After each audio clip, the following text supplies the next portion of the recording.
Sophie McLean, welcome, welcome, welcome. We'll just drop right into it. People already know you because they saw one video of you. Um, Wisdom teacher. You've been my mentor and teacher and friend for almost a year now. I don't know exactly how long, but I wanted you on this show to bring a new perspective to the chaos and the fear and the pandemic that's happening right now in the world. So perhaps you can introduce yourself just for people who haven't seen you once before. And then I'm going to start asking you questions and we're just going to go into a flow about the state of affairs. Great. Well, I'm Sophie. I'm French, as you can hear by my accent. I'm a wisdom teacher, and that means that for the last nearly 40 years, but let's say 30, it sounds better, I have had one commitment, is to educate people in awareness. Awareness is the ultimate power. Awareness, being present, people call it mindfulness. It is just being clear about what is so and what is happening. And awareness for me is a link between the material and the spiritual. I give courses, conferences, speaking engagement, online seminars. You can go to my website, and I just love empowering human beings. This is what my life is about. So I hope this conversation will be useful for everybody. And it's always fun to be with Josh. So where are you right now? I'm in New York. And your building is empty and your street is empty, correct? No, and I'm the only person in my building, which is quite different. They must have all secondary houses. So I think I might be one of the safest person in the city, because literally I see no one and the building is totally empty. Wow. And the street and the block. So you've been more isolated now than ever before, would you say? Oh, yes. I've never lived through an isolation period, ever. Quarantine period. I've never had that experience before. How is it for you? The thing that I find very that helps me a lot is that my attention is always on other people. It's very rarely on me. I find that if my attention is on myself, then the mind and being egocentric and self-centered is very disempowering.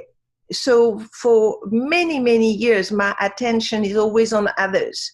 So I've been actually, doing fine, because when you have the experience of making a difference, of loving and caring for other people, and of being able to contribute to other people, this is the most healing, delicious, harmonious way to be. So I can deal with confinements as long as I can do that. If I was totally shut off from other people, right, then I think I will do very badly.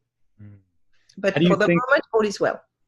What do you think this is going to do to people who haven't spent 20, 30 years meditating and studying and the practices that you've done? How do you think this is going to affect a normal person, quote unquote? What kind of reactions, what can we expect from humanity? Well, of course, the first thing I want to say is that I do not know. What I can say is what I hope will happen. Right? So there is two options. Either people are going to learn that life is about elevating themselves and caring for each other, and that all borders and division and separatedness are human construct, that we're one species, and until we love each other and take care of each other, nothing will work. Right? We are the only species in the entire universe that kill each other. There is interspecies killing, but not inner-species killing, except for humankind. Right? So my hope is that everybody will learn what matters. My fear... For a second, there's no interspecies killing? No. Yeah, there is between two different species. There Uh-huh. is, but not inner species killing. I thought like lions killed their young, don't they? Or baboons or something? No, not what I hear. Oh, Not from what I hear. but I, we. I got it. I got it from Deepak Chopra, Oh, and okay. I went to study there. So that I'm not an expert, Yeah. but mainly this Oh, is what is so. and we kill for fun, and animals never really kill for fun. They would kill for food or for territory, but we kill. I, yeah, for fun, Well, fun's not the but right word, but we yeah, kill for. domination, Yeah. for control, for self gain. Uh,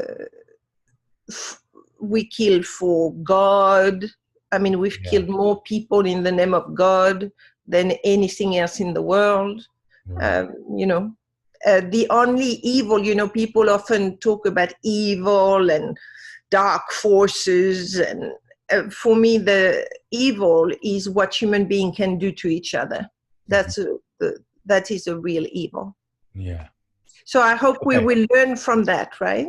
Yeah. From that crisis, because being confined, people will go through the different stages of grief, right? First is denial, then there is anger, then there is depression, and then you get, there is 5 level, which I don't remember just off the top of my head.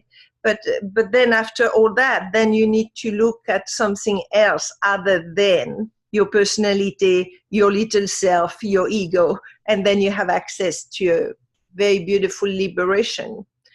And that's what I hope this global crisis will bring. Mm, yeah.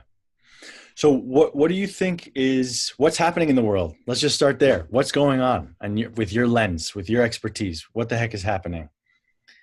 So And what's the global opportunity that we have on our hands as a species? We understand there's a virus. Everybody understands the logistics of what's happening, but how do we flip this lens and give people an experience of hope, an experience of, hey, there's something that's happening here that is actually potentially positive?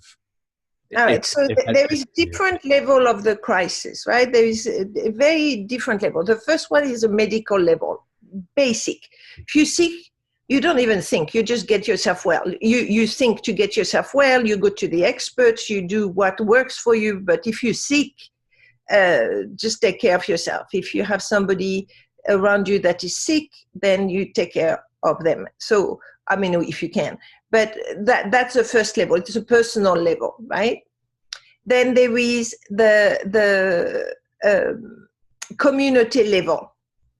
So you think of the people around you, right? So if you're not in charge, you need to follow the person in charge. And for this crisis, the people to listen to are the health experts, right? So any health expert that you want to follow, as it's a crisis, a health crisis, follow a health expert and follow what makes sense for you and takes care socially of everybody else, right? So personal, social. And then I hear a lot of people that say, oh, we must go back. I hope it will go back soon to the world we know, and I hope it will end soon. But I say to those people that first, it's not going to happen very soon. It's going to last for, I was listening to Bill Gates yesterday, up to 10 weeks, which is a long time, but up to 10 weeks before, for example, the United States, that is a bit behind, will be able to go back to build life. But the question that is interesting to me is, what do you want to go back to? Because frankly, our world as it was, for me, was not working. It's really is in the most beautiful place. Earth is so glorious. Nature is so glorious. We have so many species. The ecosystem is so perfectly done. What human beings are doing with our world, for me, has not worked. I don't want money to be the most important priority of life. I do not want to have a lawyer to sign a contract. I want to have a word of honor, for example. I don't want to have politicians and egomaniac people running the world. I don't want to have refugees that we stop because we frightened to not have enough and leave people dying and little children starving of hunger. So do you really want to go back to what we had before? Can this pandemic be the opportunity to learn? Do you really want to go back to destroy the environment? Do you really want not to be responsible about our ecosystem? Do you want the most important thing in your life to be to go to work? Work before your family, your friend, your well-being, your spiritual life?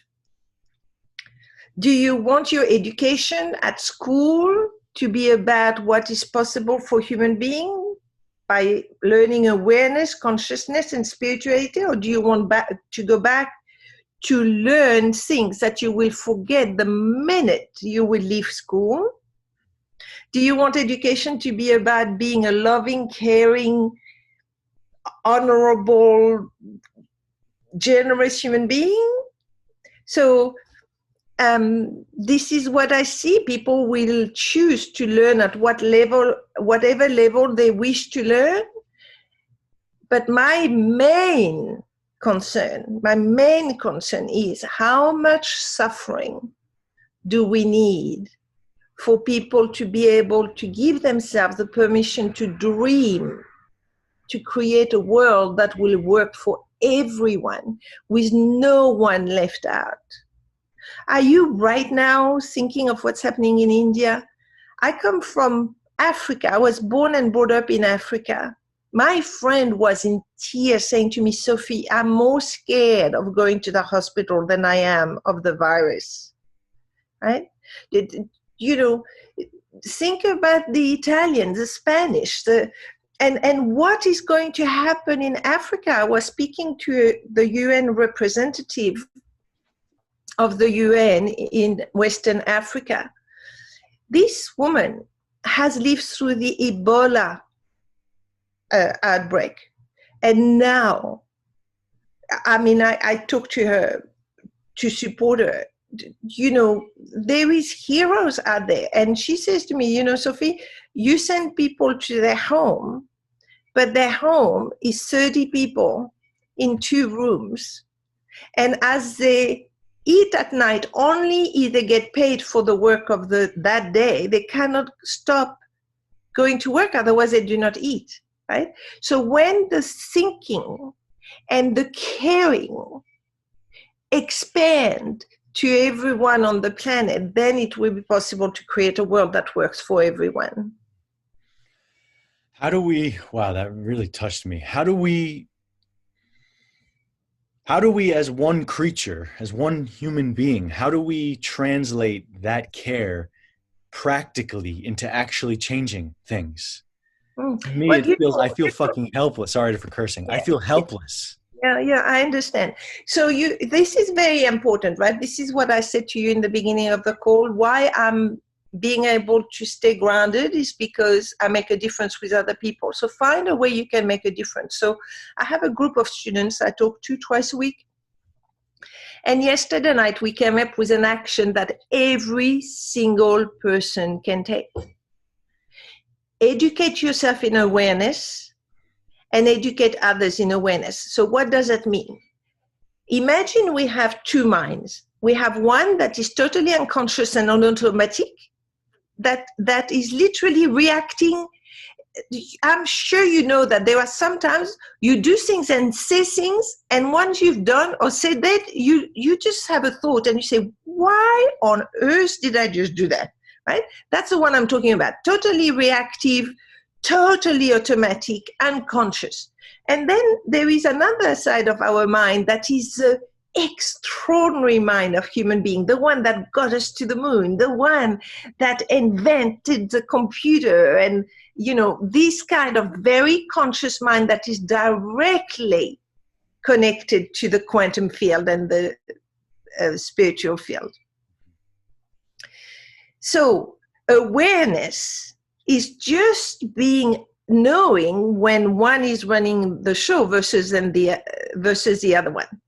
Right. So before we started recording this call, Josh, you and I had a conversation about the current situation. And you have your view and I have my view, and it was clashing. But all we did, out of the respect we have for each other, was to bring awareness to what we were saying. That's all we did. We brought awareness, but inside of a context of respect, care, and love. The fact that I'm your mentor does not make me more valid than you, doesn't make my speaking the truth, does not reduce the space you have to think, do, and create. There is no, how do you call? Hierarchy. Yeah. There is two human beings totally equal that through awareness can contribute to each other, even if their point of view is totally opposite. Mm-hmm. So that everybody can do that, right? So how you do that on a daily basis, Josh? Exactly how you and I did it. We ask each other questions. What do you mean? You said that. Then you contradicted yourself. Can you please explain to me? I do not understand what you said, and I need and so you base yourself on the Socratic method. Socrates never answered question. He only asked, he never answered question, right? He only asked the questions. It is the questions that makes a difference, not the answers. Mm. That is how you practice awareness, and then you train people around you to practice awareness, to question what they're thinking, to question what they're doing, to question what they're saying, so that they get themselves to a place of choice versus a place of reaction. And that will be the start to educate globally human beings from thinking unconsciously to thinking consciously. And we do not need to wait for a tragedy to do that. You do not need to wait for your mother and your father to die before you wake up to the fact that they are in danger. Right? So yeah. I get a bit excited. No, please bring that. That makes me, anything less than that is boring. So how do we balance doing and being? Because there's action that needs to be taken. We need to teach, we need to preach, we need to share, we need to do things like this. And then how do we balance that with like, wait a minute, am I at peace right now? Am I okay right now? How do I feel right now? And just sitting and being in nature and being still. So my question to you is, how are you balancing this right now? The doing and the being, it's a common spiritual concept. Yeah, it's a very good question. So one second. Okay, go ahead. Sorry. You need to go with the flow of the universe, right? The flow of creation. So most people are not aware of the order of, not the order, but the flow of creation, right? So people go for the results. Like, for example, when I'm in a relationship, then I'll be happy, and then I'll take that action, and then my life will turn out. That goes totally against the flow of the universe, right? So the flow of the universe starts with being. Be happy. So you need to do the work you need to do to create, if we talk about the example I get, the experience of happiness where you are, of contentment and fulfillment. There is nothing more attractive than a happy person. And a happy person takes very different action than an unhappy person waiting for happiness, right? So the actions you take do not come from your mind or from your,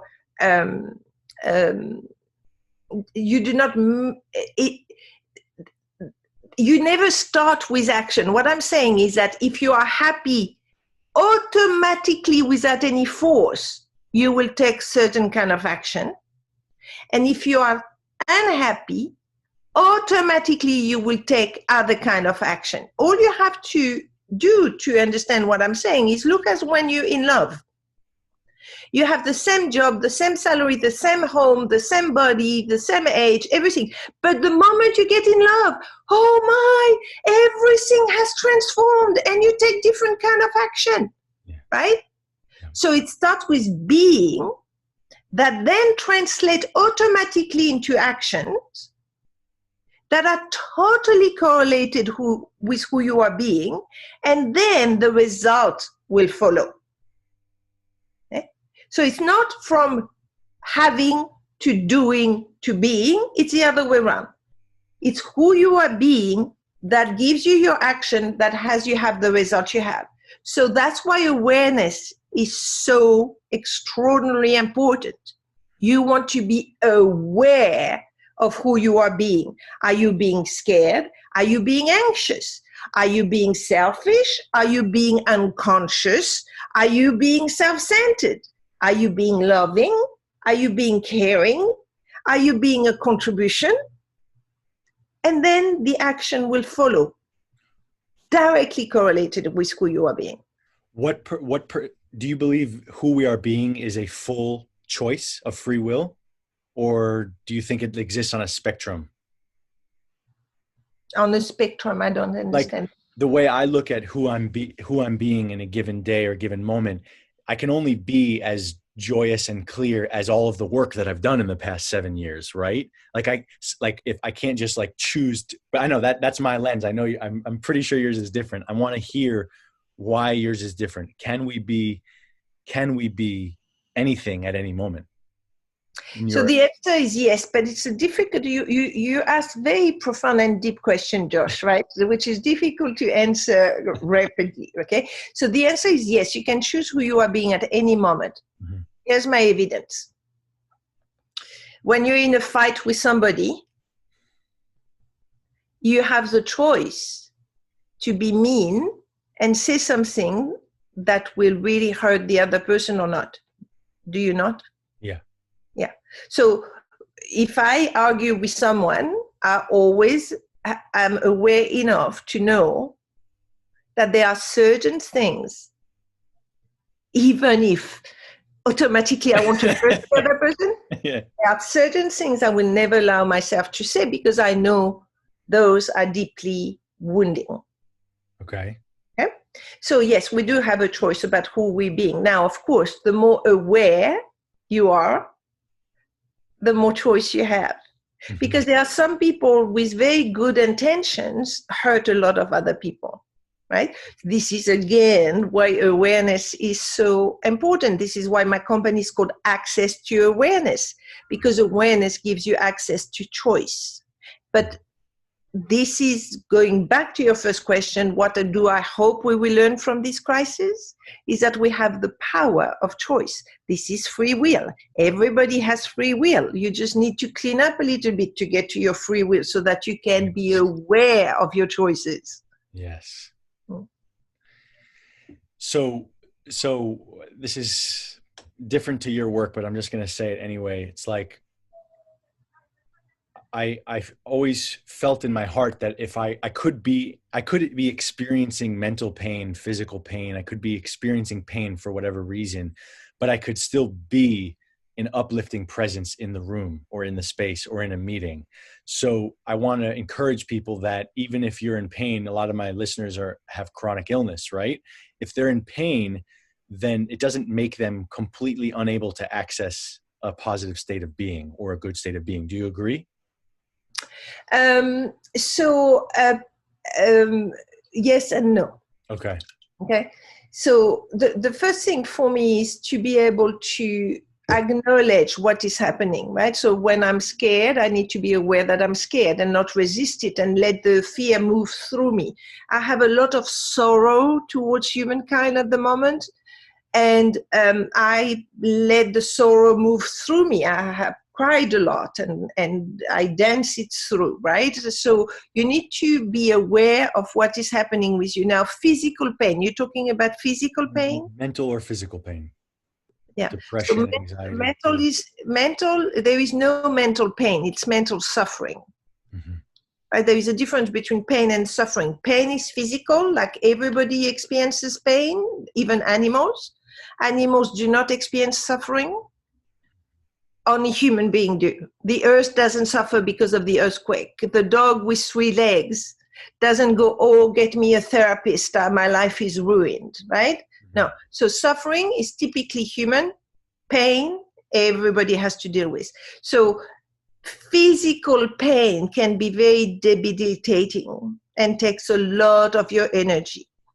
Now, there is a way to deal with physical pain. And I want to say that I haven't had the experience of intense physical pain over a long time. I did have physical pain, but not over a very long period of time, which is, I think, what is debilitating. Apparently, there is a way to get so present to it that it disappears. Okay. I have not experienced it, but I've met a lot of people that have. So that is what, as the people that have constant physical pain, I would encourage them to go that way and find out what are those people talking about and what is the access to that. And it's always through consciousness, right? Now, suffering comes from the part of the mind I was talking about that is unconscious. Suffering, the source of all suffering is the stories we make up about what might happen in the future or what things mean. It is all based on interpretation and the reality show that goes on when we are the effect of the unconscious mind. Suffering is totally optional. One doesn't have to suffer. Mm-hmm. One can have pain, but one doesn't have to suffer like the suffering world, right? Mm-hmm. Yep. So, for example, I lost my husband, I lost a baby, I was raped. So I've had a lot of things happen to me. I do not suffer about it. Mm-hmm. I still have pain. My husband died 30 years ago. The sadness of not having him is still present. Not all the time, but from time to time. It's absolutely no problem. I have totally learned to welcome the pain as love and and it goes through me very quickly because I don't resist it. Okay? So there is things, but the suffering I'm talking about is the one based on story and what did happen and what might happen. It's all based in the past and the future, nothing to do with the present. That is typically human and is totally optional. So for those people that are dealing with that, I would also recommend, like I always do, this is my remedy to everything, educate yourself. How are you on time? I have 3 different things that just popped into my head. I have another 10 minutes. And then we can do it again, Josh. Do it again. If people are interested, we can do it again. Okay. So I'm only going to touch on 2 things then. Each one will be about 5 minutes. So there was I made some comments about the state of the world, and I was speaking on one of my last videos about how this is either a blessing or a blessing in disguise, what's happening in the world right now. I feel everything is either a blessing or a blessing in disguise. And a woman commented, she's like, you don't know what it's like to get raped. Getting raped is not a blessing in disguise. There was only negative that came from that in her mind. I'm curious as far as, do you view, if you don't want to talk about this, it's okay, but do you view you having gotten raped as a blessing in disguise, or are you grateful for that experience? Do you Okay, because you see, this is the mistake you make, Josh, if I may, okay? Yeah. Being raped is not a blessing. What you can learn from it is a blessing. Of course, yeah. But no, it's not of course. When you are dealing with somebody that has had to deal with this kind of violation, being death or rape or losing a child, whatever it is, right? You need to be very responsible for your choice of word. No, losing my husband was not a blessing. What I'm grateful for is how much I elevated myself out of it and what I learned from it. Being raped was definitely not a blessing. But what I learned and what I'm now able to give to people that were in that situation that I am so grateful for. So it is only a question of being responsible for your speaking. Yeah. That's the same thing we got caught on in the beginning of our call, in the beginning before this call Exactly. started. Exactly. So the way I take ownership for that and get my power back is coronavirus is not a blessing. The awakening that can happen is the blessing. Yes. And if the awakening does not happen, it would have been a waste of a pandemic.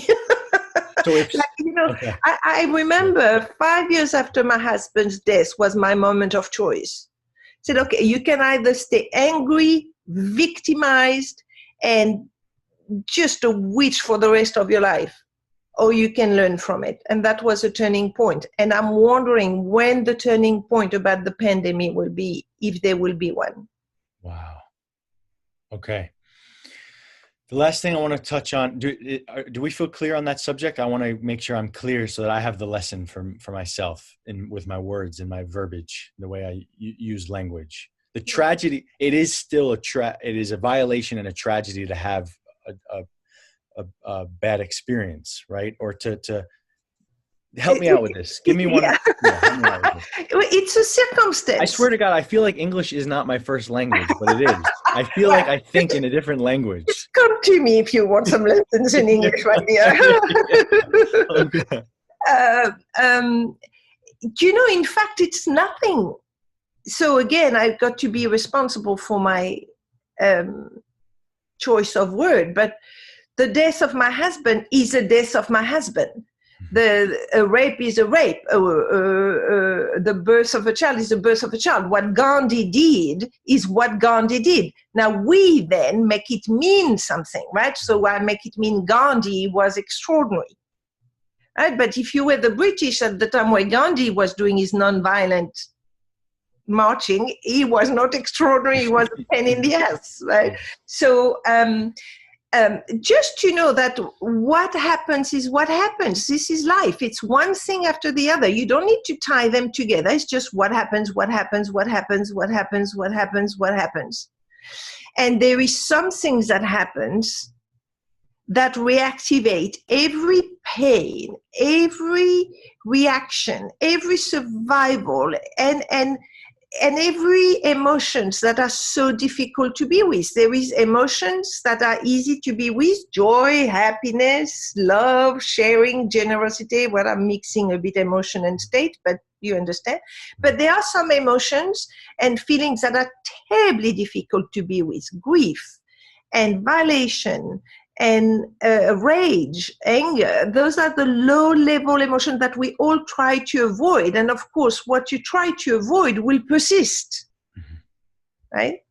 So an enormous amount of compassion is needed for people that have this surge of the low-level emotions and feelings.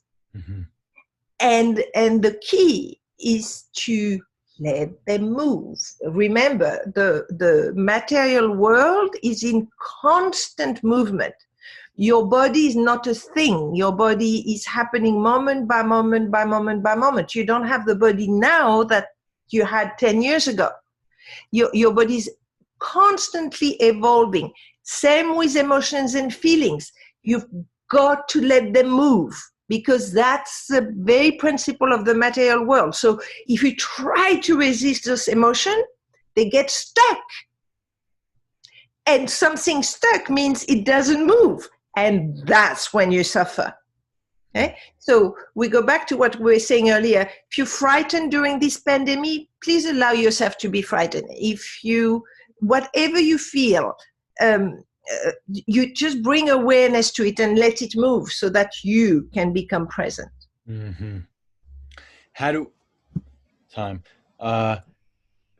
In 30 seconds, how do we get out of survival mode right now? In this next conversation, we're going to start with this subject. How do we get out of survival and move into a way of abundance and peace and love in this time of absolute chaos? Oh, you're just too brilliant. I just love just this conversation with you. You're just my favorite. No, really. It's just like the best. You're just like feeding me. Yes, exactly what I want to talk about. because this crisis calls for two things. It does call for survival. Do not move out of survival. Survival is designed to deal with an existential threat. There is an existential threat for 2% of the world population, right? So you get on survival, maybe not for you, but you do it for other people. Okay. So this is the ego. That's what originally the ego was designed for. Survival, we had to get food, right? So now we are dealing with a real physical danger, survival skills. If it's not for you, it's for others. You take care of that. And at the same time, you cannot go on automatic survival. You need to be on conscious survival, consciously, right? Because you know that anxiety, which is very different from fear, fear gets you going, clear mind, focused, fear is good, right? Anxiety is all the same than suffering. All in the future, Armageddon, the worst will come. You're not present, you can't function. So you bring consciousness. So conscious surviving. This is what is called for now. Which is very different. I'm not talking personally, I'm talking globally. Yeah. Which is different than our initial trainings together when you were like, is there a tiger chasing you? Is there this happening? Is there this happening? Okay, then there's no reason for fear. There's no reason for survival. Now there is. So now it shifts. Right. Something shifts. Right. Okay. In fact, I said to people that said to me, I'm not frightened. I said, okay, you're unconscious and self-centered. Because all the sorrow I experience is not for me. I'm done. I mean, I'm complete with life, whatever happens. It's for others. I mean, who cares, right? Other than with the people that don't have the level of education and consciousness to be able to cope with conscious survival. Those people are in instinctive reptilian survival. But it cannot last. You know, those are the ones that need support. Okay, I have 10 more things to bring up, but we'll do it next time. Okay, let's do it again. I just love it so much. Okay, and I'd love comments from the people that watch it because that I can learn and grow and see what I can provide. Okay, comments, guys. Her information will be in the info description. We're going to do this again. And yeah. I love you, Josh. I love you, Sophie. Thank you. I said it first.